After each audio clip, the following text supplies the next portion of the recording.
विश्व का गौ माता की नमः पार्वती पतये हर हर महादेव। मंच पर विराजमान जिनसे हमको अपनी बात कहनी है आप लोगों के माध्यम से,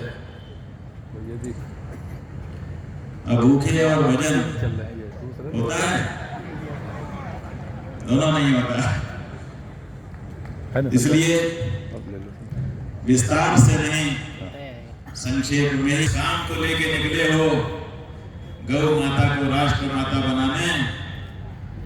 अभी तो जिस प्रदेश में बैठे हो उस प्रदेश के गौ भक्त मुख्यमंत्री ने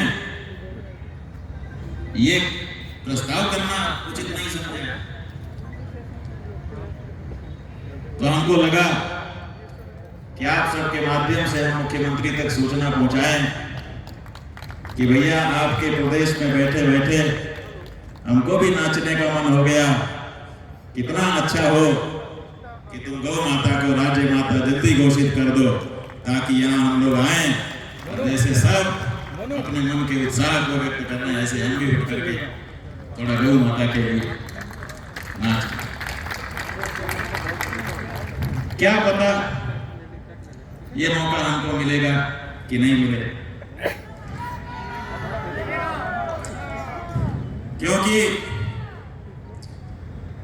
लोग दो तरह से हमसे मिलते हैं और दो तरह से हमसे बात करते हैं। हमने बहुत लोगों को देखा है, जब हम कोई बात उठाते हैं तो बहुत से लोग हमको टेलीफोन करते हैं, तो बहुत गौ भक्त हैं लेकिन हमारी अपनी मजबूरियां, सब अपनी मजबूरी बताते हैं। ऐसी कौन सी मजबूरी हो सकती है कि व्यक्ति अपनी मां को मां कहने में संकोच का अनुभव कर जाए? हम नहीं समझते। वो बेटा कैसे बेटा कहलाएगा जो अपनी मां को मां कहने में संकोच खा जाए? अरे हम आप सरकार से मांग क्या रहे हैं? सोना चांदी, रुपया पैसा हैं कि हमारे बाप दादा जिसको मां कह के आए, हमारे वेद शास्त्रों ने जिसको मां कह करके पुकारा, बस उस हमारी माता गौ को आप जरा अपने प्रस्ताव के माध्यम से औपचारिक रूप से मां कह करके बुला दीजिए, इससे ज्यादा क्या मांग? लेकिन इतनी सी मांग भी सरकारें पूरा करने में विलंब कर रही है। हमारा ही मत लेकर के अपने आप को सरकार के रूप में सुस्थिर किया है, अगर वो भी हमारी भावना के अनुरूप शब्द का उच्चारण करने में संकोच करने लग जाए तो हमको ये मानना पड़ेगा कि ये हमारी सरकारें नहीं हैं, और जो हमारी सरकार नहीं है, जैसे उनको हमने देश से बाहर भगाया ऐसे इनको भी गद्दी से उतारने के लिए हमको तैयार रहना चाहिए। सकते हैं, लेकिन ये तो बताओ कि कोई व्यक्ति आपस में भाई बहन यह है कि जिसको हम भाई बुला रहे हैं उसकी मां वही होनी चाहिए जो हमारी मां है। अगर हमारी मां उसकी भी मां नहीं है तो वो व्यक्ति हमारा भाई नहीं हो सकता। अगर हमारी मां उसकी भी मां नहीं है तो वो कोई स्त्री हमारी बहन नहीं हो सकती। और आप हमारी मां को मां कहने में संकोच करते हो, आप बताओ हम किस मुंह से आपको अपना भाई कहें? और जब भाई ही आप हमारे नहीं रहे, बहन ही आप हमारी नहीं रही, तो फिर बाकी कुछ क्या हमारे आपके बीच में होगा?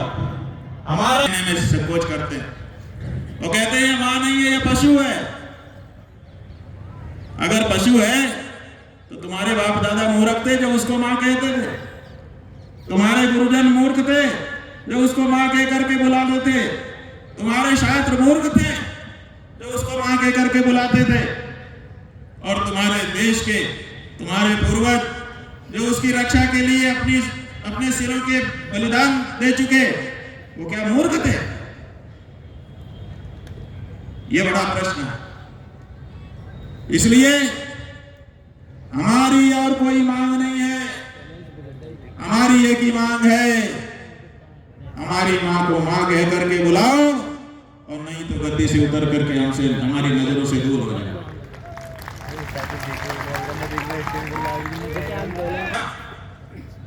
संविधान पढ़ने के बाद हम आपसे प्रश्न करना चाहते हैं, बताओ संविधान की वो पंक्ति खोल करके दिखाओ, वो धारा दिखाओ जिसमें लिखा हो कि गाय को काटा जाएगा और काट करके बेचा जाएगा, डॉलर कमाने की चीज है गाय। कहां लिखा है तुम्हारे संविधान में? लिखा है? संविधान की धारा 48 में लिखा है कि भारत गौवंश का संवर्धन करेगा। संवर्धन का मतलब काट काट करके बेचना होता है। अगर संवर्धन करने का मतलब काट काट करके बेचना है तो आओ सरकार का कोई मंत्री आगे आए, हम उसको काट काट के बेच करके उसका संवर्धन करना चाहते हैं। हमारे मन में उसके संवर्धन की इच्छा है। आइए, कोई एक मंत्री निकल करके आइए, हम आपका संवर्धन करना चाहते हैं। हो दिया संवर्धन का ये तरीका आपने अपनाया। क्या आपने गाय को काट काट करके उसकी बोटी बोटी बेच करके डॉलर कमाना शुरू कर दिया? वो भी उस भारत की भूमि से, इस भारत भूमि के नौजवान अपना सिर गौ माता की रक्षा के लिए कटवाते रहे। भारत की वीर भूमि को आप कलंकित कर रहे हो।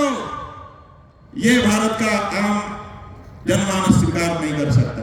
खींच करके लेके चला जा रहा था, बलपूर्वक खींच रहा था गाय से, गाय जाना नहीं चाहती थी उसके साथ और वो खींचे जा रहा था। शिवाजी ने कहा छोड़ दे, क्यों अत्याचार कर रहा है गाय पर?